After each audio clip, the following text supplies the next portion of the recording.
My son came up to me, holding a book in his hands, his eyes red. They said I sound stupid when I read. I didn't react. I took him by the hand and went to the living room, where everyone was laughing. I didn't yell. I just said something that made everyone turn pale. The moment my son told me they said he sounded stupid when he read, something in me went cold. He was standing in the hallway outside my parents' living room, holding his mystery book like it had betrayed him. His eyes were red but dry. Ethan does not cry in front of people. He just shuts down. They said I sound stupid when I read. He didn't name names. He didn't need to. The laughter from the living room was still going. I didn't storm in. I didn't comfort him in the hallway. I took his hand and walked him straight back into that room. Rachel was on the couch with a glass of wine. Her husband Mark was in the recliner. My cousin Tyler was leaning against the wall. My dad was watching the game with the volume low. Everyone looked relaxed. Comfortable. I said, "Who laughed at my son?" Nobody answered. Tyler smirked. "Oh, come on, Steph. We were just joking. He reads like a robot." Ethan squeezed my hand tighter. I nodded once. "Good. Then we are going to try something." I picked up the book from the coffee table and handed it to Mark. "Read page 32. Out loud." He blinked. "What?" "Page 32. The part Ethan just read." Rachel laughed. "Are you serious?" "Yes." Mark shrugged and started reading. He stumbled almost immediately. The chapter had a few longer words. Nothing crazy but enough to slow him down. Tyler started to grin like he was waiting for me to prove some point. I stopped Mark halfway through. "Thank you. Now Tyler, your turn." Tyler rolled his eyes but took the book. He read faster but he skipped a line and misread 2 words. I didn't correct him. I just let the silence hang there when he finished. Then I said something I hadn't planned on saying until that exact second. Earlier this week, Ethan was evaluated for a reading disorder. The room shifted. Rachel sat up. "What do you mean evaluated?" "I mean the school noticed he reverses letters and struggles with fluency. They think he has dyslexia." Nobody laughed this time. My father muted the television. Mark looked at Ethan differently now. Not amused. Not superior. Rachel said, "Why didn't you tell us?" "Because I wanted to see how you'd treat him without a label." Silence. Ethan was staring at the floor again like he wished he could disappear. I knelt down next to him and said clearly, "There is nothing wrong with the way you read. Your brain just works differently. That doesn't make you stupid." Then I stood back up and looked at everyone else. "But laughing at a child who is trying his best does make you something." And that's when Tyler finally spoke. "Wait. Is this why you told me last month you were recording family gatherings for your podcast?" I didn't smile. "Yes." And suddenly no one in that room looked comfortable anymore. The second I said the word podcast, Tyler stood up. "You recorded this?" His voice wasn't loud, but it carried. I didn't break eye contact. "I record most family gatherings. I started it after Ethan told me he felt nervous reading in front of people. I wanted to understand why." Rachel stared at me. "You're kidding." "No." Ethan tugged on my sleeve. "Mom, can we go home?" "Not yet," I told him. "We're finishing this." Mark ran a hand over his face. "Stephanie, you can't just record people without telling them." I tilted my head. "You didn't tell my son you were about to turn his reading into a comedy show either." That landed. My dad shifted in his chair. "Let's calm down." I looked at him. "Dad, did you hear what they said to him?" He hesitated. I heard laughing. Tyler let out a short breath. "It wasn't that serious. He just drags words out. We were trying to lighten it up." "Lighten it up for who?" I asked. No one answered. I unlocked my phone and tapped the screen. I didn't raise the volume much, but it was enough. Ethan's voice filled the room, slow and careful. He was reading the exact page Mark had just stumbled through. Then Tyler's voice cut in from the recording. "Bro, spit it out. This isn't kindergarten." Laughter. Rachel's laugh was the loudest. Ethan's voice got quieter after that on the recording. You could hear the pause before every word. I stopped it. No one moved. Mark looked at Tyler. "That was unnecessary." Tyler snapped back, "Oh please, like you didn't laugh too." Rachel crossed her arms. "So what now? You shame us online?" I shook my head. "I haven't posted anything. Yet." That word hung there. Ethan was standing behind me now instead of beside me. I said, "I started the podcast for parents who feel like they're failing their kids. I talk about mistakes. Mine included." I was going to share a story about how extended family can either build confidence or destroy it in one afternoon. My mother finally spoke. Stephanie, are you threatening your own family? I looked at her. Well, I'm giving you a choice. Mark swallowed. What choice? I held up Ethan's book. You can apologize to him. Right now. Not because he has dyslexia. Not because you're scared of being exposed. But because you were wrong. Tyler scoffed. This is insane. I met his eyes. Insane would be letting my son believe he's stupid because grown adults needed a laugh. Rachel stood up slowly. Then she said, we didn't mean to hurt you. He didn't answer. And that's when my dad did something I didn't expect. He stood up, walked over, took the book from my hand and said, Ethan, sit next to me. Let's read it together. The room went completely silent. For a second I thought my dad was just trying to smooth things over. He pulled a chair next to his and patted it. Ethan hesitated, then sat down. The book looked small in my dad's hands. Let's see what all the fuss is about, he said. He started reading the same page. My dad has always been confident. The kind of man who never admits he does not know something. But halfway through the first paragraph he slowed down. On the second he stopped. He squinted at a word. Recon, he tried again. Reconnaissance, I said quietly. He nodded and kept going, but he had lost his rhythm. He skipped a line. Ethan noticed and gently pointed to it. You missed this part. My dad looked at the page again. You're right. No one laughed. When he finished, he closed the book and looked straight at Ethan. That's not easy. You did fine. Ethan gave a small nod, but he still didn't look convinced. Rachel shifted on the couch. Dad, come on, you haven't read fiction in years. That's not the point, I said. Tyler crossed his arms. So what, we're all bad readers now? No, I said. But you all felt comfortable judging a 9-year-old for not being perfect. Mark looked at Ethan. Why didn't you tell us you were having trouble at school? Ethan finally spoke. I'm not having trouble. I just read slower. That sentence hit harder than anything else. My dad leaned back in his chair. I used to read slow too. Everyone looked at him. He cleared his throat. When I was a kid, teachers thought I was lazy. My father would make me read out loud at the dinner table. If I messed up, he would start over from the beginning. The room got very quiet. I hated reading because of it, he continued.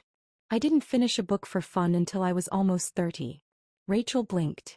You never told us that. No one asked. I felt something shift. The tension was still there, but it wasn't sharp anymore. It was heavy. Tyler looked uncomfortable for the first time. So what are we supposed to do? Never joke again? I looked at Ethan. You can joke. Just not at his expense.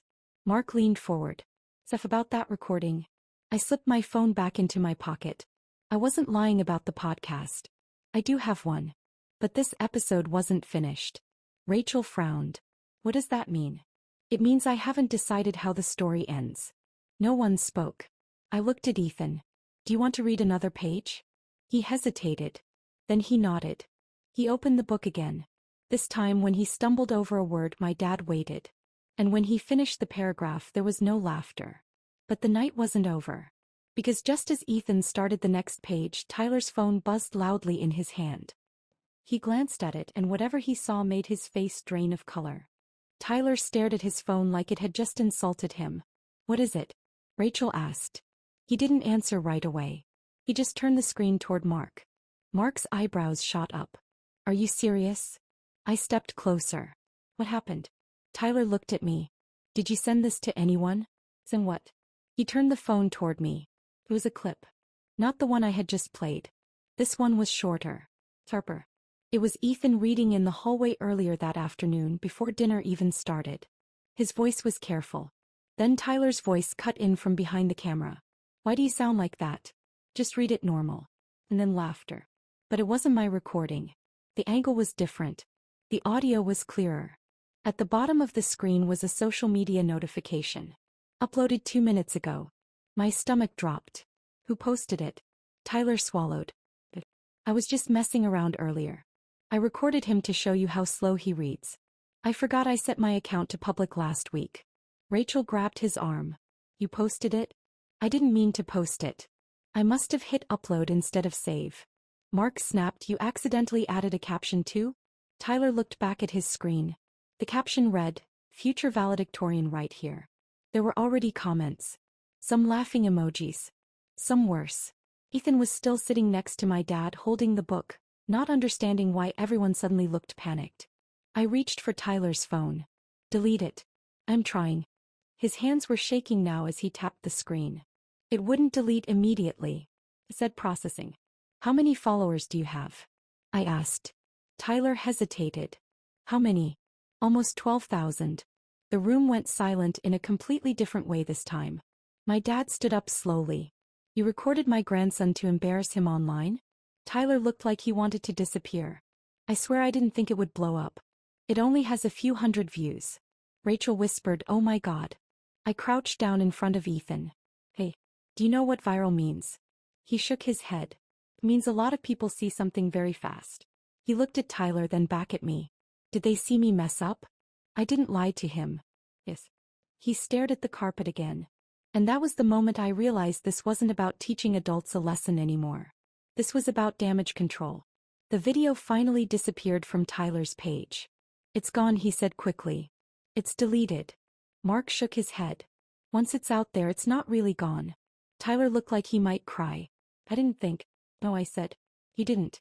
My dad turned to me. Stephanie, what do we do? For the first time that night, I didn't have a ready answer. But then Ethan surprised all of us. He stood up, took the book and said, can I use your phone, Mom? I looked at him carefully. For what? He swallowed. I want to read again. Properly. The entire room froze. For a second I thought I had misheard him. You want to what? He looked at my phone in my hand. I want to read it again. And you can put it online. So they hear the whole thing. Rachel shook her head immediately. No, absolutely not. Tyler said that's a bad idea. Ethan didn't look at either of them. He looked at me. If they already saw me mess up, then it doesn't matter. That sentence hurt more than the video. I crouched down so we were eye level. It does matter. You don't owe anyone a performance. He thought about that. Then he said, but I don't want them thinking I quit. Nobody in that room had expected that. My dad pulled out his chair again. You don't have to prove anything to strangers. Ethan nodded. I know. I just want to finish the chapter. There was something steady about him now that hadn't been there earlier. I handed him my phone. Okay, I said. But we do it my way. Tyler stepped forward. Steph, if you post anything, people are going to connect it to my account. I looked at him. They already can. He opened his mouth, then closed it. I opened the camera and set the phone on the coffee table, leaning it against a stack of coasters. No dramatic setup. No speech. I just said, go ahead. Ethan stood in the middle of the living room, book open, shoulders straight. He started reading from the beginning of the chapter, not from where he left off. He still read slowly. He still paused at longer words. But this time nobody interrupted him. Halfway through he stopped at the same word my dad had stumbled on earlier. Reconnaissance. He looked at it for a long second. Then he broke it apart quietly. Recognize Sanchi. He said it correctly. And kept going. When he finished the chapter there was no applause. No cheering. Just silence. The good kind. I walked over, stopped the recording and looked at him. You want me to post it? He nodded. So I did. No fancy caption. Just this. He reads differently. He reads anyway. Within minutes, my phone started vibrating. Comments came in fast. But they weren't what Tyler had gotten. The first one said, this is my daughter too. Thank you. The next said, I wish someone had defended me like this. Another said, tell him he's braver than most adults. Rachel was reading over my shoulder. They're supportive. Tyler leaned in, stunned. Your account only has a few hundred followers. I said, it's not about followers. And then my phone buzzed again. A direct message. From someone with a verified badge. I opened it. It was from a literacy nonprofit organization asking if they could share the video. My heart started pounding. But before I could answer, another notification came in. Tyler's face drained again. What now? Mark asked. Tyler turned his phone toward us slowly. Someone had screen recorded his original video before he deleted it. And now it was being reposted, with his username clearly visible. The repost already had more views than the original. Tyler stared at the screen like it might change if he blinked enough times. The caption on the repost was simple. Imagine bullying a kid for struggling to read. His username was tagged. His face was visible in the reflection of the TV behind Ethan in the clip. There was no denying it. Rachel whispered, this is bad. Mark said nothing. My dad just looked at Tyler in a way I had never seen before. Tyler's phone kept buzzing. Messages. Comments. People calling him out. Some were angry. Some were brutal. I took a slow breath. This is exactly why I didn't want it online in the first place, I said. Tyler looked at me. Please. Can you tell them it was a misunderstanding? That we were joking? I looked at Ethan. He was watching Tyler not with anger but with something else. Understanding. And that surprised me. Ethan walked over and tugged on Tyler's sleeve. It's okay, he said. The room froze again. Tyler looked down at him. It's not okay. Ethan shrugged. He didn't know. That did something no lecture could have done. Tyler's eyes filled up. I should have known. I stepped in before this turned into a public execution. Here's what's going to happen, I said. Tyler, you're going to post your own video. Not defending yourself. Not blaming anyone. You're going to apologize. To him. Tyler nodded immediately. And you're going to leave it up. He hesitated, then nodded again. We set my phone back up. Not for Ethan this time. For Tyler. He didn't rehearse. He didn't try to polish it. He just said, I recorded my cousin reading and posted it to make fun of him. I thought it was harmless. It wasn't. I embarrassed a kid for trying his best. I'm sorry. No excuses. When he finished, he looked drained. He posted it. Within minutes, the tone of the comments started shifting. People were still critical, but some were acknowledging the apology. Ethan climbed back into his chair next to my dad and opened his book again like none of this internet chaos existed. My dad leaned over. Another chapter? Ethan nodded. Rachel wiped her eyes quietly. Mark sat down next to her. The living room didn't feel loud anymore. It felt careful. Later that night, after we got home, I checked my phone one last time. The literacy nonprofit had shared Ethan's video. It had thousands of views now. But what stayed with me wasn't the numbers. It was what Ethan said when I tucked him into bed. Yeah. Next time, can I read first before dinner? So if I mess up, it's not in front of everyone. I sat there for a second. You didn't mess up. He thought about that. But still. First. I smiled. First it is. The moral is simple, but I learned it in the hardest way. Protect your children. Even when the people hurting them say they're just joking. Especially then.